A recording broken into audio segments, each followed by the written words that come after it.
Good evening. Today is September 23rd, 2015, and this is Waiver Wire Wednesday. I'm your host, Mr. 411, and on the panel today, Lacy, Dawson, and the calculator. Ciao. Greetings and salutations, everyone. Well, today is Waiver Wire Wednesday, and we are here for the fantasy fans to take in, preparing themselves for the upcoming week, NFL week 3, and we hope that everyone's doing well in their league. Today we're going to cover studs and duds, who to start, who to sit, waiver wire pickups, and also some fantasy tips. So, but before we do that, we want to get into some of the news in the fantasy world. There's some injuries out there with Drew Brees. He has an injury to his rotator. We're not sure what his status will be, but we want you all to keep an eye on that. And also, there's injuries to Tony Romo, shoulder injury. He's out for 10 to 12 weeks. So we know that you have to really be prepared to make some moves on the waiver wire. So, with that said, calculator. Yes, sir. Any stud fantasy players for this past weekend? Actually, yes. I'm just going to touch over one for each position. And what I want to touch on are the ones that, would have been a surprise, actually, for a stud. The first one I want to go over is Blake Bortles, the quarterback for the Jacksonville Jaguars. He was going up against what looked to be a tough Miami defense. He didn't do very well last week. So, he surprised a lot with, straight right off the bat, throwing over and over against that what was supposed to be the vaunted Miami defense. Another one that kind of took it by surprise, Matt Jones. Again, a rookie. Got a lot of fanfare during the preseason. Didn't really show anything week 1. The whole Washington offense didn't show anything week 1. But to go up against the St. Louis defense that shut down Marshawn Lynch just the week before was quite impressive. He actually was out-touched by Alfred Morris, but he outperformed Alfred Morris to the tune of at least getting 2 touchdowns. Larry Fitzgerald, he has found the fountain of youth, folks. Carson Palmer looked his way early and often, and he rewarded his fantasy owners who were patient with an oldie but goodie with 3 touchdowns.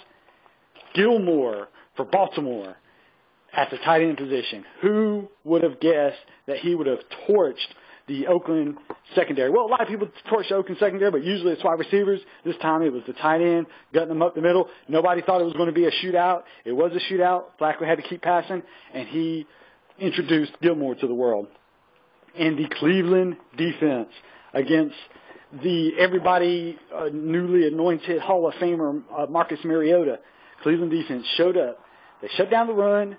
And then when Mariota tried to pass, shut down the pass, rewarded his team. If it wasn't for some garbage points, they would have pitched a shutout. They were very impressive. Those were my studs. Now, got to go to the duds. We got to go to the people that were probably let down by these folks. Sam Bradford. The man has only played one good half of football so far. He was atrocious against that Dallas defense. The Chip Kelly offense looks out of sync. When will it get back on sync? We don't know. It might have to take a quarterback change to Mark Sanchez, because he was operating it a lot better than Sam Bradford.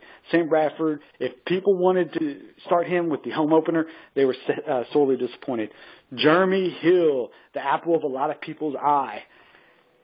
And he wasn't injured. He just straight fumbled the ball. And Marvin Lewis was not going to stand for it, and especially when they were playing well. So he said to Jeremy Hill, we got another good running back, Giovanni Bernard. Why don't you take the sit, get your head right? That killed fantasy owners. Keenan Allen, the apple of everybody's eye in week 1 with 15 catches. Yeah. Who would have thought that he would have started the game off with negative points after catching the first pass, fumbling it away, and just rolling. The whole San Diego offense just looked out of sync this past week. Keenan Allen, you were a dud. week 2. Jimmy Graham. Where is Jimmy Graham? I mean, he was going to. This was supposed to be a shootout against the Green Bay Packers, and all I saw all day long was Doug Baldwin. I didn't even know Jimmy Graham was out there until they actually showed the camera that he was out there. They just weren't throwing to him. Russell Wilson needs to get Jimmy Graham involved, but he was a dud week 1 and week 2. Get it going, Jimmy. And then the vaunted Miami defense. We have been on their defense. You know, all the pickups, all the shutdown corners, fast linebackers, good, great defensive ends. Where were they? Blake Bortles tore them up like they looked like the Tampa Bay Buccaneers. I mean, they were getting sliced and diced, and they had no answer for Blake Bortles or Allen Robinson, the dynamic duo for week 2. It was quite surprising. But those folks are my studs and duds for week 2. And Lacy, any studs and duds you would like to list? Well, I had a couple that were on my radar and calculated, touched on a couple of them. One of the studs that I saw was that Travis Benjamin and Johnny Manziel. Oh yeah. I don't know where that came from. and I would say it's lightning in a bottle, but Benjamin was actually on my radar from last week because as you know, I'm a Jets fan, so I paid a lot of attention to that game, and I thought that Benjamin actually had a good game once Manziel was in the lineup for Cleveland against the Jets. Yeah. And so I remember thinking to myself, I'm like, well, if he can have a good game against the Jets, is that a fluke? Or does he just have that rapport with Manziel? And actually in one of my leagues, but unfortunately not all of them, I went ahead and picked him up and stashed him. But I did not start him, not believing, although they were playing Tennessee. So I should have had a clue, as far as that goes. But that was a surprise to me. So I think, well, we'll talk about that a little later as far as Johnny Manziel and who's starting in Cleveland. I'm not understanding that situation. But another dud, and I can speak to this because he was in my lineup, was Amir Abdullah. Oh, yeah. I don't know. He came on like gangbusters week 1. Just looking really solid, like he had found he had a place in that lineup that was, in cement, and then this week he ran around like he had cement shoes. I mean, it was just the opposite. He laid a big donut turd in my lineup, and I was not a happy camper. And what was surprising like that, Deidre, is they were going against a team that just gave up 158 yards and 2 touchdowns. Carlos Hyde week 1. I'm thinking, I mean, you had dollar signs in your eyes on the matchup. I actually did. I thought that was as close to a sure thing as there was out there, and so we're getting surprised every week. Amari Cooper came out this week and had the kind of game that we thought he was going to have last week. He had that this week, and so one of the things that I'm looking at, Philly was so bad all around. Yeah, there was no fantasy love there for anybody. And not to mention Philly fans had to be pretty pissed off. But, just that whole situation. And I know I have been on the record saying that, Sam Bradford was a really good quarterback. He was. I guess he used it all up in the preseason. Because they looked unstoppable in the preseason. I mean, So. He needs to play those guys. Miami. I won't say that they're collapsing, but they were really they're not supposed to have this hard a time with Jacksonville. Yeah. Losing to Jacksonville is pretty sad. And as fantasy wise, I've got a few Miami players that have been disappointments, but I'm gonna, I'm hanging in there. I'm not ready to trade it all in and just pick up a bunch of Jaguars just yet. Yeah, not yet. There are a few that are some nice, tasty, low-hanging fruit right now. But, this is only week. We've been through week 2. We've learned some things, but we have, there's still more to come. There's some, there's a lot going on. And you mentioned Gilmore. I just don't know how much I will buy into that. Although Flacco, he does like a tight end, in Baltimore. Yeah, Dennis Pitta. They need somebody. Yeah. We knew that Steve Smith was going to have some help.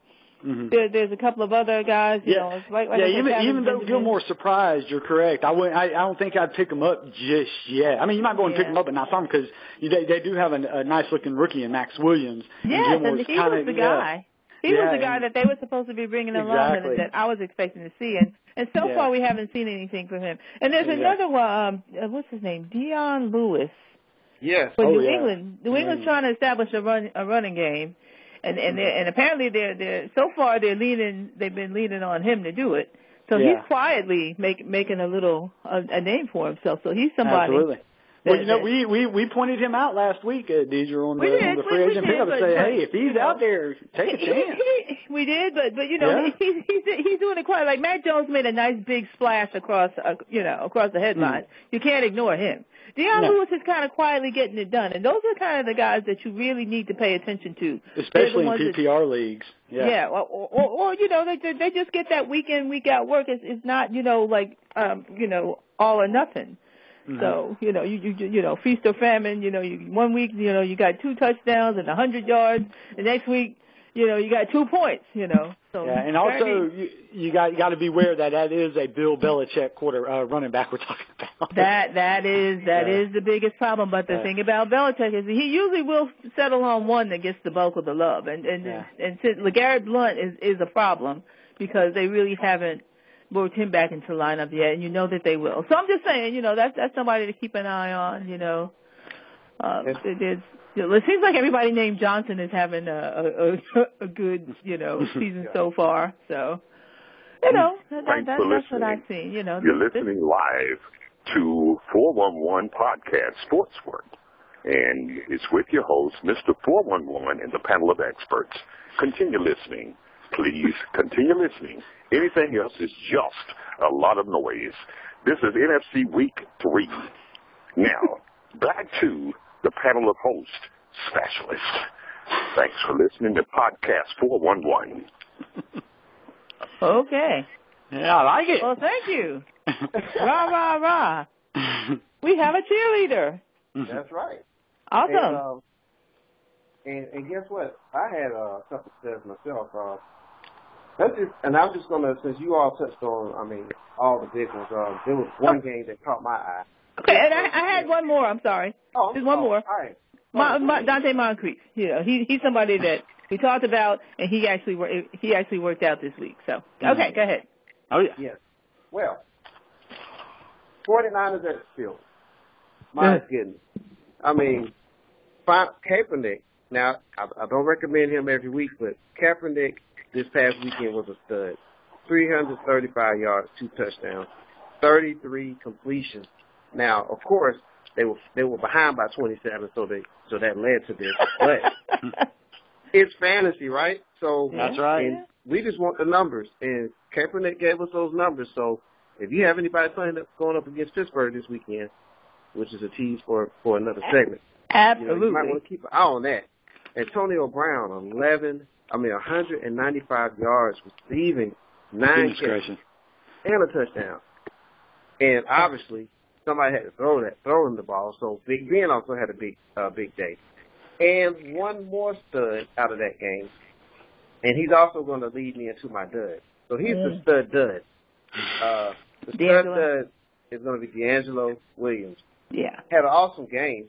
However, the cowbell is coming back, Le'Veon Bell.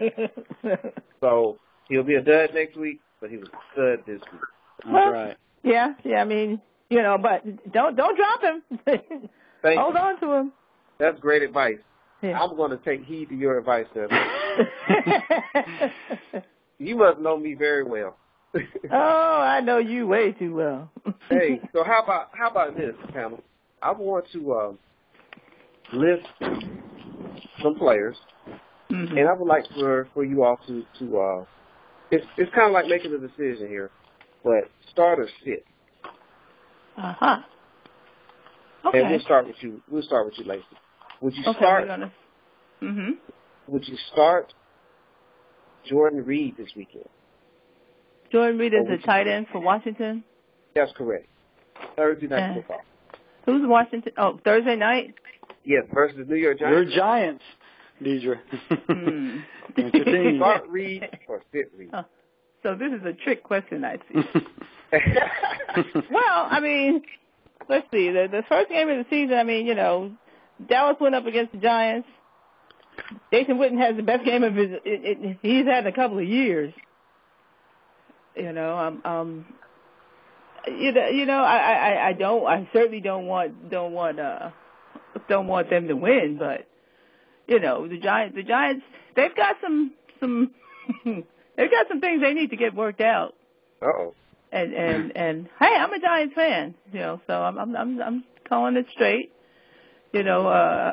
Kirk Cousins, he's been leaning on him, and I can't see any reason why you wouldn't. Okay. What say you, calculator? I definitely say a start. Witten has lit up the Giants, and even Tammy was able to get open against the Giants. So, yes, Jordan Reed is a start unless you got somebody like Gronkowski on your roster. So yes, I think Jordan Reed is a definite and start. if you have Gronkowski, you put Jordan Reed in your flex if you have. You can do that. Unfortunately, that's kind of a lock. Yeah. So, but I like Jordan Reed this weekend as well.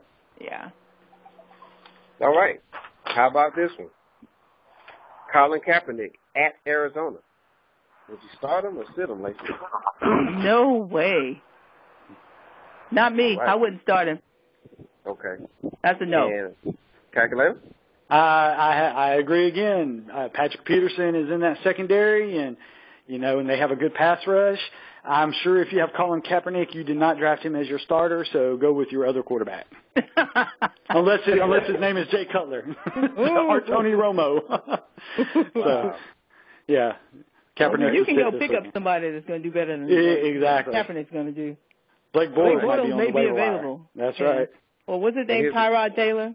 Yeah, he's one of those guys. Yeah. Or Andy Dalton. He's been available, and he's been gangbusters this year. So. That's true. Yeah. Another good point. All right. We'll go another tight end. Heath Miller at St. Louis. Lacy? Heath Miller, Pittsburgh? Well, this week Le'Veon Bell is going to be back. Antonio, what's his name is out there? Brown. Right. Yeah, Antonio Brown. Heath Miller, he usually gets you decent points. I don't anticipate that he would have any great game. Antonio Brown is not going to be shut down. Le'Veon Bell is back to make a statement now that he's back. I don't know. There's just one ball. Yeah. So a lot of mouths to feed in Pittsburgh now. Yeah. He's Big Ben, they're going to get a lead, and then they're going to run the ball. That's what I see. I see D'Angelo Williams might not be a bad start, considering. Wow. Okay. Considering if Pittsburgh has a lead, they'll definitely be running the ball. But Heath Miller, I think he's an okay start. I think he gets probably around 10, 12 points, which is really good. So I would start him, but I wouldn't expect him to carry my team. Okay. What do you think, calculator? Not a big fan of Heath Miller this week, just for the mere fact, like what you said. With Le'Veon Bell, he's going to be wanting a lot of the balls. Antonio Brown is always there. And I don't think it's going to be a very high-scoring game with that St. Louis defense. I think Big Ben's going to be running for his life, although that could help Heath Miller out where he has to dump the ball off more quickly to a tight end. So, but personally, I think if you drafted Heath Miller as your starter, you kind of have to. If you drafted him as like an insurance policy, you might want to stick with whoever you originally with the drafted. other guy. Yeah. So not a great matchup. Yeah, not a great matchup. Set Our your situation. To podcast 411 Sports World and rip off the knob. Anything else is just a lot of noise. You're understanding and benefiting from the panel experts' wisdom, featuring Lacy Dawson and the calculator. This episode this evening is with Waiver Wednesday. Thanks for listening. Okay. Right. And speaking of waiver wires, it's now time for some key waiver wire pickups. Well, okay. Now, Wait. Mr. 411. Yep. I do want you to keep in mind that we're not just working out kinks in your lineup, or you're just considering a couple of tight ends apparently. There are other positions that should be addressed, but we'll get to that later or next time. Oh, definitely. Well, I'm pretty much set at tight end. Oh, you are now. Yeah. Yeah. I got the Gronkster. Yeah. But yes, who would you be looking to pick up, especially with all these injuries over the past weekend? Are you talking about any particular? Oh yeah. I mean, we talked about some studs and the ones, particularly the calculator went over the ones that were unexpected studs. So you should be looking to pick up any of those guys to shore up some holes in your lineup. Yeah. Or even to maybe to make an upgrade. I mean, there's a couple of guys you can't really put a lot, like Larry Fitzgerald, the kind of game that he had, that was amazing. You can't expect him to do that every week. If you're going out and you're picking him up for that, then you're going to be wasting your time. Yeah, he's going to do that every now and then, so it makes it a hit or miss proposition. And sometimes it's better to leave those kind of players alone, because every week you're going to have to do that mental coin toss to figure out if this is the week where Fitz goes off. Yeah. Right. I don't like to give myself. I think James Starks is a good waiver wire pickup when you mention injuries. Eddie Lacy. Yeah, for Eddie Lacy. Left Sunday's night game with a win over the Seahawks. X-rays came back negative, but his status for Week 3 is questionable. Starks steps up in Lacy's in Sunday night. I mean, he got 95 yards on 20 rushes against Seattle. If you can also remember, he got 132 yards after Lacy went down in Week 2 last season. So he shows Sparks. If Starks gets the nod next Monday versus Kansas City, he's worth some starting consideration. Even if Lacy's ready to play, any threat of further aggravation would just enhance Starks' value. So if you got a chance, you need to him up now before, for speculation purposes only.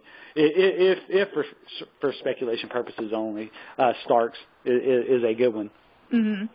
So, yeah, I agree with you all. Yeah. And Deidre, I want your opinion on this one. Lacy. What do you think about Doug Baldwin for the Seahawks? Has he impressed you any to actually possibly get on your radar? Well, actually, I think I know you said earlier that Jimmy Graham is not showing up. I think the way that you're seeing Jimmy Graham show up is that they have to cover him, so Doug Baldwin is open. Yeah, he's open now. So they're going to have to we've talked about that before, where you have to pick your poison, and they've decided they don't so far teams have been deciding that they want to take away Jimmy Graham, which leaves Baldwin, and he is the number one receiver, and it leaves him without being double covered. So he's actually stepping up. Yeah, and he's had 7 catches in each of the last 2 games, which is pretty nice, because just like last week, one of those catches can turn into a touchdown anytime. Yeah, there you go. And so I think he's for real. I think that's what Jimmy Graham is bringing to that offense, and I like it. I'd like it better if Seattle would start winning, but as far as I think he's a good solid pickup. I think that Seattle is going to have to air it out a little bit more. Teams are going to try to focus on that. And not only that, I would pick him up, and I would go so far as to start him this week, because they just happen to be going against the 32th ranked pass defense. So go pick up Baldwin, put him in your starting lineup, and thank 411 Sports World for the info. I put in a waiver claim. I don't know if I got him yet. No. I put in a couple of them. So I know one league. I know 2 leagues that you don't have them, but I hope you get them in all your other ones, though. Well, I have some other stuff in those leagues. I mean, I'm good. Thank you, though. Thanks for your concern, 411. Mr. 411. Mr. 411 podcast. What? Because Mr. 411 does care. Yeah. 411, do you have any waiver wire pickups you have in mind? Well, I'm going to tell you, there's a gentleman named Rashard Matthews in Miami. Yeah. Yeah. I like that young man. And I hate him. Sounds like a Jarvis Landry owner. That's exactly right. Sounds like it. But it can still work to Landry's favor. I think Landry's he's still the man. But if you're in need at receiver, and kind of like I'll just use my real life experience like I am. When losing Jordy Nelson and in another league, right. T.Y. Hilton's injured, and another league, Mike Evans hasn't even. Yeah. Oh yeah. You got. Mhm. Yeah, it's time to trying to dig a little deep and find somebody, and he had 115 yards. So it's not a fluke. He's definitely the it's 2 weeks in a row. Yeah. Yeah. I've noticed. I've definitely taken notes. Yeah. So outside of the ones that you have already mentioned, I would like to throw Rashard Matthews in there and wide receiver 2 for Miami Dolphins. And that would be, my waiver wire pickup. Hey, I love the Tyrod Taylor one. Yeah. I love the Tyrod Taylor one. That was absolutely. Awesome. Yeah. I'm glad you brought that one up, Lacy. Yeah, because if Blake Bortles can pass on Miami, Tyrod Taylor might be able to as well. So. Yeah. Exactly. Yeah. Exactly. Buffalo's playing Miami this week, but both of them were exposed. Yeah, Jacksonville has proven that Miami is not what I thought they would be. At least not yet, Deidre. Not yet, Lacy. They're still learning the ropes. I can only go based on the here and now. And another one that I'm sure that everybody who would be affected has already picked up Ronnie Hillman in Denver. Oh yeah. People I'm sure have already jumped on that. Yeah. I hope so. Yeah. I hope they were savvy enough to do that. I would. Yeah. They had to. If they were able I'll tell you that right now. That's right. That's right. Well, we've given plenty of sound fantasy advice. We do have a main show that's coming up as well tonight. But cool. But before you tune in for that, let's wrap it up by giving by each one of us giving our fantasy tip / advice for week 3. Lacy. Fantasy tip? Yeah. Like how you normally do for us.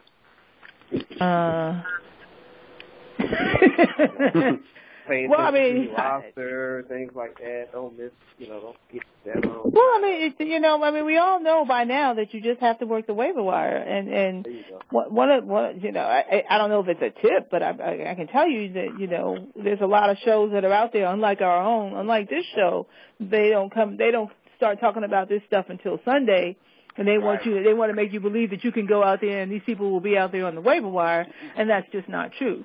Well, that's why people listen to our show so they can get it before that Sunday show comes out. You don't have time to wait around till Sunday. Time is money. Exactly. Or if you're playing for pride, then you just don't have any time to waste. There's a couple of positions to look at. Dallas is hurting bad right now. Mm-hmm. But they've got a defense that is, I think, is still going to get it done, and I wouldn't, I wouldn't write them off just yet. Mm-hmm. There's some matchups out there that are looking really juicy. The Jets are playing the Eagles.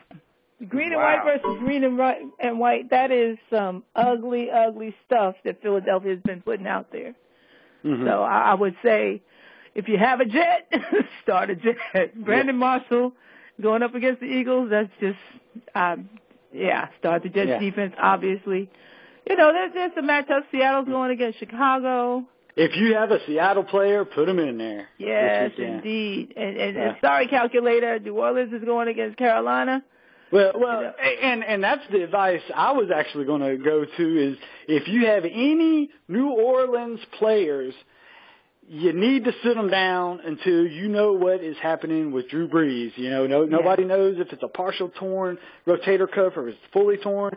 If you have a Saints player, they need to remain on your bench until you find out. Drew Brees, you do not want Luke McCown, deciding your fantasy weekend matchup. No, so that's just a headache. Sit your Saints players for now. Pull back, see what happens, and then go forth. And also watch out for the different, like we said, the injuries with Green Bay. If you pick up Starks and Green Bay, it's hard because it's a Monday night game. But if you can get any early information, which you probably won't get because coaches don't do that, then that tells you if you can start James Starks or not. So, yes, definitely you have to keep an eye on the injuries if you go and do speculative plays on the waiver wire. Right. And another team that has been, anybody that has any players that for Indy, I know it's been a rough couple of weeks because they just haven't been Indy. But this week they're playing Tennessee. That's right. It's blow-up time. Yeah, there you go. That's right. Ready for takeoff. Start the kicker. That's right. Start that kicker. Yeah, even Vinatieri should hit some field goals this game. Yeah. Do not start the defense. No. and my tip for the week will be monitor the quarterback situation in the NFL. There's a lot of quarterbacks playing this weekend that have not been playing all season. So monitor Wheaton. See how that situation is working out in Dallas and see, how that will affect any players that you have or are considering inserting into your lineup, for future weeks. So keep an eye on that. Monitor him, but don't start him unless you're desperate. Yeah, exactly. Again, watch out for the Drew Brees situation. If he doesn't play, keep an eye on, watch McCown, see how he plays. Watch Josh McCown in Cleveland. Yeah. And see how he's doing because Johnny may come back. So maybe I think he'll be back sooner rather than later. That's right. Johnny may come marching home again. So we want to be ready for that. And Oakland is a juicy matchup. No, yes, it is. Yeah. Yeah. Well, all right. Great show. Great advice. Clear and concise. Yes, and that's sir. What you get. That's what you get. 401 Sports World. Oh, yeah, we're full of that. Yeah. And some may say that we're full of some other stuff. Oh, yeah. But we hope you all enjoyed the show.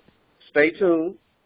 Go ahead and get your popcorn and get ready for the main show that's about to kick off. We're going to have Mr. Zach himself, Zachariah, in the building. So I know you can't wait to hear what he has to say. And on behalf of the calculator, Lacy Dawson, I'm Mr. 411. We thank you for listening. You have a great evening. All right. Good night, everyone.